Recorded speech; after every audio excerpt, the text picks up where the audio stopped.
यात्रीगण कृपया ध्यान दीजिए। केएसआर बेंगलुरु से छत्रपति शिवाजी महाराज टर्मिनल मुंबई को आने वाली सुपर फास्ट एक्सप्रेस प्लेटफॉर्म क्रमांक 3 पर आ चुकी है। वेलकम टू वीरल बयानी। कैसे हो आप? मैं अच्छा हूँ ma'am, thank you so much for inviting me on this platform. Thank you so much. Welcome. But इसी के साथ साथ मुंबई आने के लिए थैंक यू सो मच। हमारे लिए आप मुंबई आए। कहना जानना चाहूँगी आपकी ये जो वॉइस ओवर की जर्नी है, ये जानना है किस तरह से आपने रेलवे में अपनी आवाज़ दी और अलग अलग तरह की आवाज़ आप निकालते हो नहीं निकालते हो, कैसे इस प्रोफेशन में आए, ये सारी जर्नी जाननी है आपसे। फर्स्ट ऑफ ऑल मैम, मैं आपके प्लेटफॉर्म पे बताना चाहती हूँ और बताना चाहता हूँ, तो आप एडजस्ट कर लो। अभी चाहती हूँ और चाहता हूँ। तो मेरी रेलवेज में जो शुरुआत हुई थी मैम, वो हुई थी 2021 से as a female voice announcer, और मैं प्राइवेट सेक्टर से रेलवे में काम करता हूँ, ना ही गवर्नमेंट सेक्टर से। I am not a central government employ. और इसकी शुरुआत कोरोना में हुई थी मैम। जैसे हमको पता है कि कोरोना में 2 साल के लिए पूरा इंडिया बंद था, पूरा ग्लोब लॉकडाउन था। तो वैसे ही रेलवेज भी सिस्टम 2 साल के लिए बंद था यात्रियों के लिए। तो जो वो सिस्टम रहता है जिसमें फीमेल वॉइस रहता है, जो कंप्यूटर रहता है, वो 2 साल के लिए मैं परली Vaijnath railway station south central railways में सीएमएस लॉबी में काम करता था। तो वहाँ पे 2 साल के लिए ट्रेनें बंद थी, तो वो कंप्यूटर जो बंद किया, स्विच ऑफ किया था, वो ठीक से नहीं चल रहा था। तो वहाँ पे एक साइड में मैनुअल माइक रहता है, सुबह एक ट्रेन आने वाली, रात को एक ट्रेन आने वाली। तो मुझे स्टेशन मास्टर ने बोला था कॉल करके कि आप वो सिस्टम मत चलाइए सर, आप डायरेक्टली ऐसे मैनुअल माइक से अनाउंसमेंट कीजिए। तो मैं वहाँ पे क्या बोलता था लेडीज वॉइस में, यात्रीगण कृपया ध्यान दें, गाड़ी संख्या 17059 केएसआर बेंगलोर सिटी से हजूर साहिब नांदेड़ तक जाने वाली Bangalore city Nanded express platform क्रमांक 3 से रवाना होने को तैयार है। हम आपकी सुखद, सफल एवं मंगलमय यात्रा की कामना करते हैं। इंग्लिश में, may I have your attention please, train number 17069 Chhatrapati Shivaji Maharaj terminal to Hingoli Deccan Jan Shatabdi superfast express is now ready for departure from platform number 7. We wish you a comfortable, happy and safe journey. Thank you. तो मैंने जब खुद experiment किया खुद के voice को कि मुझे 2 वोकल कॉर्ड्स है, मुझे ऐसा लगता है कि एक मेल का और एक फीमेल का, तो यहाँ से मेरी रेलवेज में as a female voice announcer बोल के शुरुआत हुई मैम। वेल, कोविड में शुरुआत तो जरूर हुई, लेकिन ये आइडिया कैसा आया कि आपको अपनी आवाज़ रेलवेज में देनी है? तो मुझे ये आइडिया मैम खुद के एक्सपेरिमेंट से आया कि मैंने खुद पे एक्सपेरिमेंट किया, और रिजल्ट इतना अच्छा निकलेगा ये मुझे भी नहीं पता मैम। मुझे सिर्फ मैंने ऐसे सोचा कि मुझ में फीमेल वॉइस है क्या, तो मैंने फिर वो आवाज़ मतलब मैं वहाँ पे आ गई स्टेशन पे और आ गया, और मैं वहाँ पे उस माइक पे जब मैंने फीमेल आवाज़ में वॉइस निकाली, यात्रीगण कृपया ध्यान दीजिए, ऐसा, तो फिर मुझे मैं सोच में पड़ा कि यार मैं तो लड़का हूँ, मेरी आवाज़ एकदम फीमेल जैसी कैसे आ रही है। तो फिर मैंने फिर कंटिन्यू मैं मैन्युअली कोरोना पीरियड में रेलवे में अनाउंसमेंट करता था, और पब्लिक और रेलवे एम्प्लॉयज़ मेरा वीडियोस निकालते थे, सोशल मीडिया पे डालते थे। फिर सोशल मीडिया पे कोरोना की जो न्यूज़ चल रही थी, तो लोग घबरा गए थे, ट्रॉमा हो चुका था कि आए दिन कोरोना की न्यूज़ आ रही है कि ये गुजर गया, वो गुजर गया, इतने पेशेंट्स आ गए, तो लोग एकदम मतलब फ्रस्ट्रेटेड हुए थे। तो मेरी न्यूज़ उसमें कुछ तो यूनिक पता चला कि इंडियन रेलवेज, और इंडियन रेलवे से लाखों लोग सफ़र करते हैं मैडम, और उसका नाम ही है इंडियन रेलवेज, तो अपने देश को रेप्लिकेट करती है। तो मुझे तो बहुत गर्व महसूस हुआ कि यार मैं भी मेरे देश का नागरिक हूँ, और नागरिक हूँ तो मैं फीमेल बन के भी, यानी श्रावणी बन के भी मैं रेलवेज में काम कर रही हूँ, और श्रवण बन के भी कर रहा हूँ। तो मेरी ऐसी शुरुआत हुई कि मैंने एक्सपेरिमेंट मेरे वॉइस पे किया, और मैं खुद को जान लिया कि मैं कौन हूँ।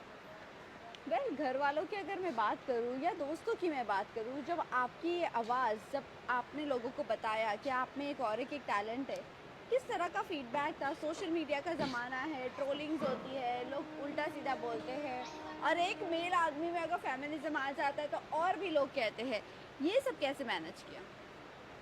तो ये तो बहुत अच्छा सवाल पूछा मैम आपने, क्योंकि मुझे आपके प्लेटफॉर्म के थ्रू, आपके इस मीडिया के थ्रू मुझे समाज में एक मैसेज देना है कि हमारे इंडिया में मैम मुझे किसी धर्म या फिर किसी ऐसे हिस्टोरिकल चीज़ पे बात नहीं करनी, क्योंकि मुझे उस चीज़ में पता नहीं है, बट मैं खुद का आपको बताना चाहता हूँ।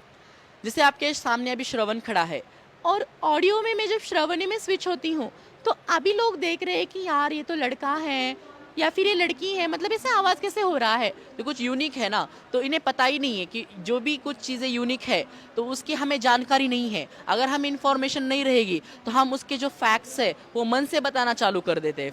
फिर हम उसको धर्म से जोड़ लेंगे, फिर हम उसको किसी भी चीज़ से जोड़ लेंगे। वो डिपेंड करता है पर्सन की मेंटेलिटी पे। तो वैसे तो मेरे पेरेंट्स की मेंटेलिटी बहुत अच्छी है कि उन्होंने तुरंत ऐसे ऑकवर्ड रिएक्ट नहीं किया। जब उनको पता चला मेरे पापा मेरे मम्मी को कि हमारा बेटा रेलवेज में काम कर रहा है और रेलवेज में उसकी आवाज़ यात्रियों की सुविधा के लिए यूज़ हो रही है, तो वो जो चीज़ थी ना वो अलग तरीके से रिप्रेजेंट हुई।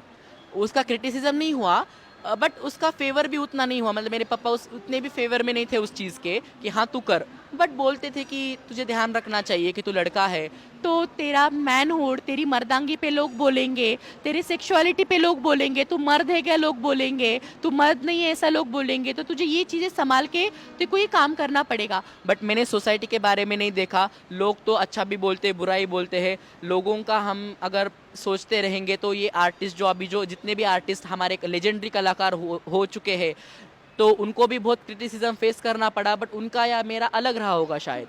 तो मेरी लड़ाई खुद से थी, समाज से थी, बट मैं ये लड़ाई नहीं, डायरेक्टली मैंने इस लड़ाई को इग्नोर किया, और इग्नोर करके मैंने मेरा खुद का एक बेस्ट वे यूज़ किया, एक बेस्ट पाथ यूज़ किया। उस पाथ ने मुझे आपके प्लेटफॉर्म तक आज यहाँ पे ला के खड़ा कर दिया है। तो मुझे वही बताना है कि मेरे साथ उतना क्रिटिसिज्म नहीं हुआ, बट आए दिन क्रिटिसिज्म होता रहता है। जहाँ पे भी मैं अभी जैसे कि मैंने आपको बताया कि मैं रेलवे के अलावा भी बहुत सारे वॉइस ओवर्स निकालती हूँ, मैं सिंगिंग करती हूँ, तो उसके प्रति फिर मुझे क्रिटिसिज्म फेस करना पड़ता है।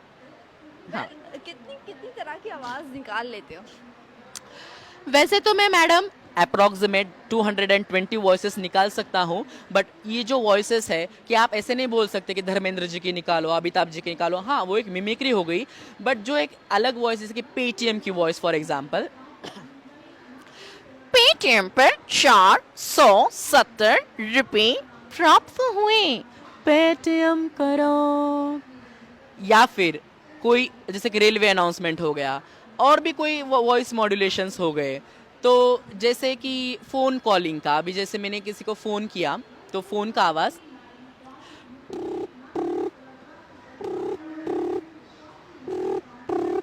आपने जिस व्यक्ति को कॉल किया है उन्होंने आपकी कॉल को होल्ड पर रखा है, कृपया लाइन पर बने रहें। The number you are trying to call is currently on a hold, you can wait or call again later, thank you.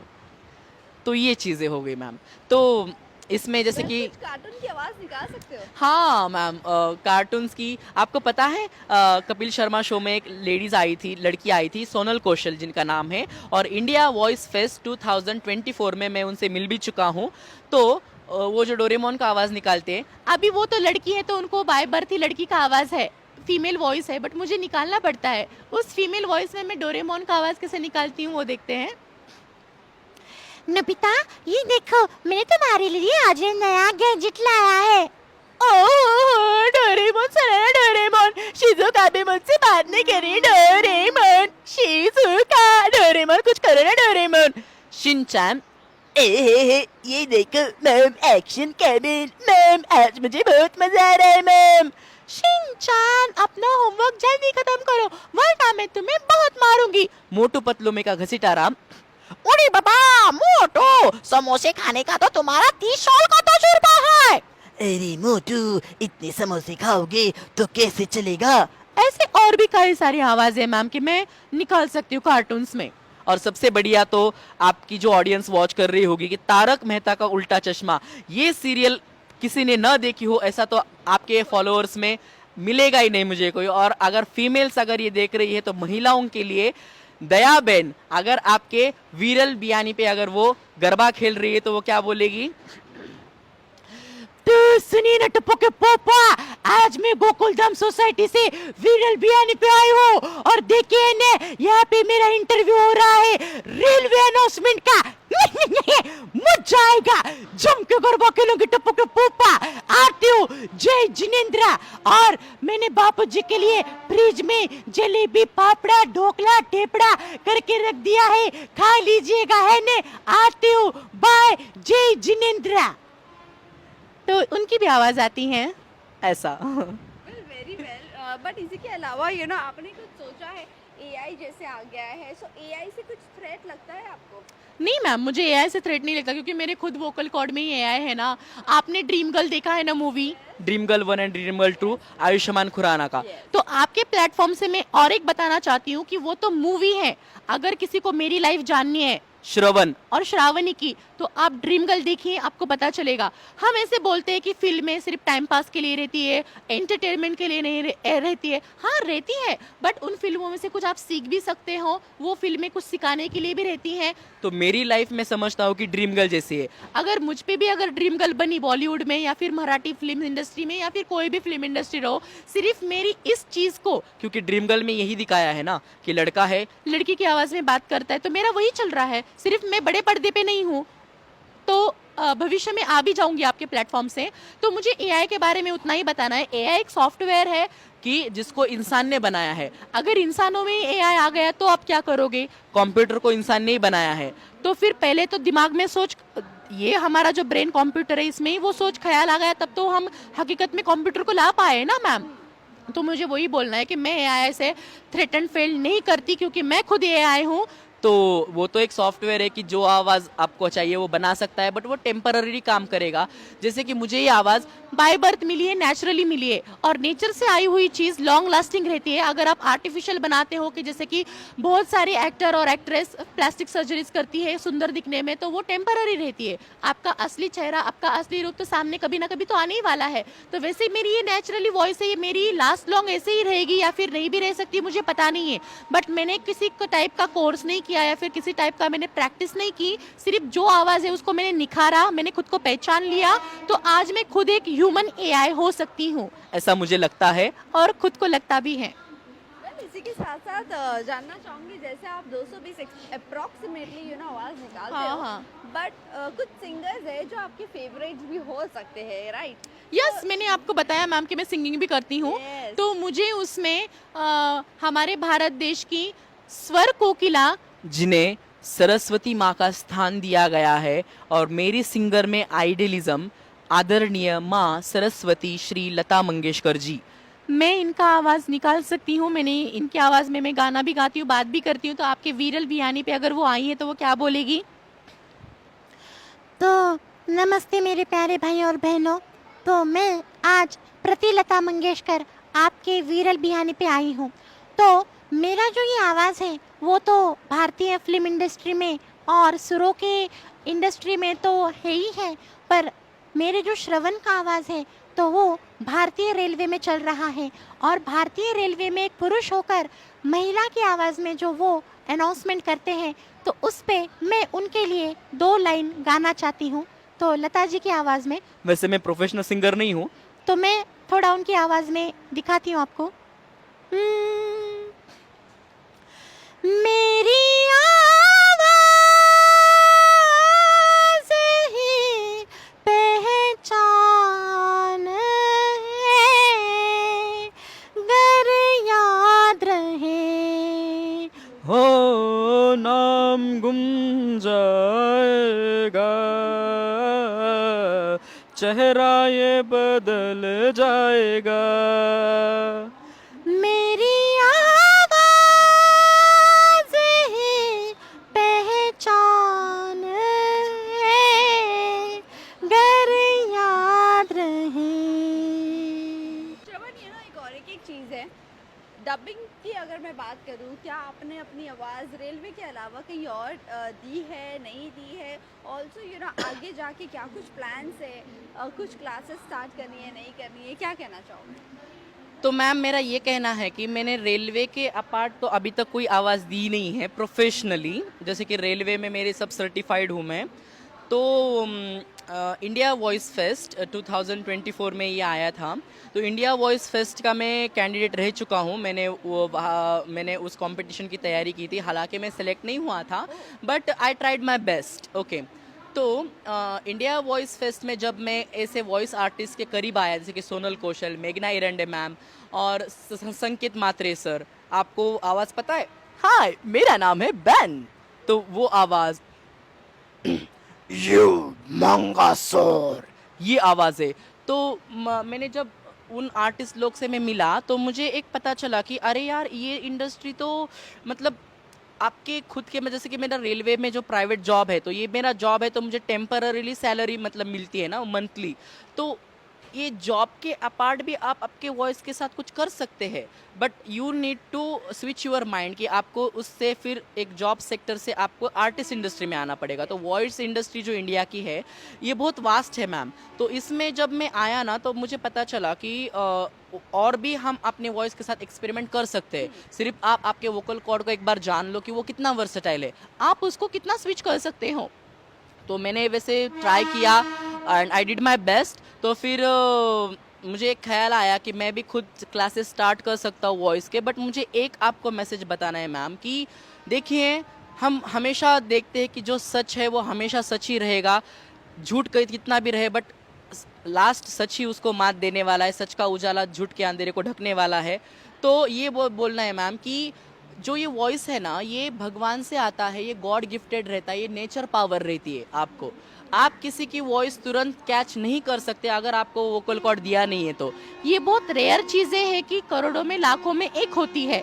जैसे कि मैंने खुद को जान लिया, बट कुछ ऐसे स्टूडियोज़ है कि जो दावा करते हैं कि हम आपको वॉइस सिखा सकते हैं, हम आपका वोकल कॉर्ड हम ये चेंज कर सकते हैं।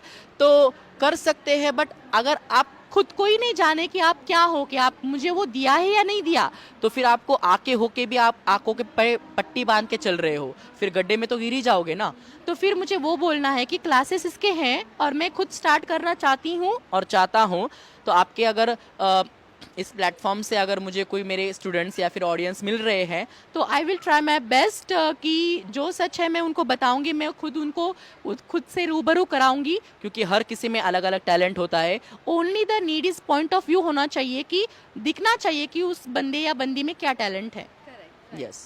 वेल, अगर मैं बात करूँ लता जी के अलावा कौन से ऐसे सिंगर है जिसकी आप आवाज़ निकाल सकते हो जैसे कि मैम मैं फॉर एग्जांपल श्रेया की निकाल सकती हूँ आवाज़ में, पलक मुच्छल की निकालती हूँ। बट मैंने जो उनके गाने जो गाए हुए हैं ना, तो मैं वही गाने उसी पिच और उसी वेवलेंथ में गाती हूँ।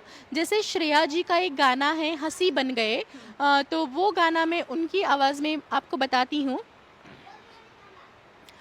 तो श्रेया की आवाज़ में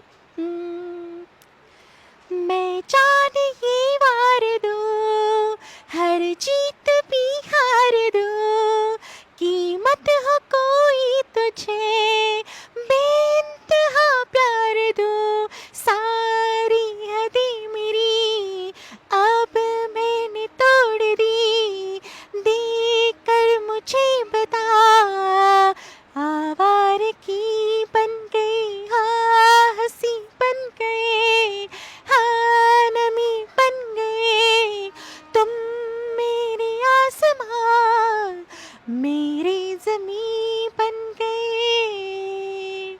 मैं प्रोफेशनल सिंगर नहीं हूँ, अगर सुरों में ऊपर नीचे हो तो माफ़ कर दीजिए। Thank you. वेल, आखिरी में जाते जाते अपने फैंस एंड व्यूवर्स से क्या कहना चाहोगे जो अपने टैलेंट को बाहर नहीं लाते हैं और दबा कर रखते हैं सोसाइटी के डर से, क्या कहना चाहोगे आप? तो मुझे आपके प्लेटफॉर्म से जाते जाते एक ही बात कहनी है मैम, एक लास्ट अनाउंसमेंट करनी है मुझे आपके प्लेटफॉर्म पे। कृपया ध्यान दीजिए, जो कोई भी हमारे दर्शक वीएल बियानी पर प्लेटफॉर्म पर आ चुके हैं उनके ट्रेनों के लिए यहाँ पे एक सूचना है, कृपया ध्यान दीजिए। तो मुझे एक बताना है सूचना में कि आप खुद को पहचान लो, आप क्या हो, आपका जेंडर क्या है, दैट्स नॉट इम्पॉर्टेंट। आप किसी भी जेंडर के हो, doesn't matter. Only find yourself what you are, accept yourself the way you are and live your life at the fullest of the end. आपके अंदर जब तक जान है और जब तक ये जहाँ है, जब तक आप हो, आप खुश रहो, खुद खुश रहो, दूसरों को खुशियाँ बांटो और आप समझो कि टैलेंट क्या है और चीज़ें क्या है। किसी भी चीज़ों को मिसमैच मत करो और खुद मतलब कवर मत रहो। जस्ट आप बोले कि आउट ऑफ द बॉक्स आपके इस VL पे जो भी कुछ चीज़ें आती है। तो आप भी खुद को अपने बॉक्स से आउट ऑफ कर लो, इस बॉक्स से बाहर आओ। वर्ल्ड बहुत बढ़िया है। ये दुनिया बहुत अच्छी है, तो सिर्फ मज़ा लो अपने इस सफ़र का। और हम कब यहाँ से जाएंगे, कब टाटा बाय बाय, कब हमारी लास्ट ट्रेन आएगी पता नहीं है हमको। तो जब तक हो तब तक खुश रहो यार, खुद खुश रहो और दूसरों को भी खुश करो। जैसे कि आपके प्लेटफॉर्म पे आके VL आने पे अब मेरी जो स्टोरी है वो एक हैप्पीएस्ट मोमेंट हो गई मेरे लिए। तो इतना ही कहना चाहता हूँ कि thank you so much VL कि मुझे आपने यहाँ पे इनवाइट किया और मेरा इंटरव्यू लिया और आपने मेरी ये स्टोरी आपके प्लेटफॉर्म पर शेयर की। थैंक यू सो मच, खुश रहिए, धन्यवाद, thank you thank you. Thank you.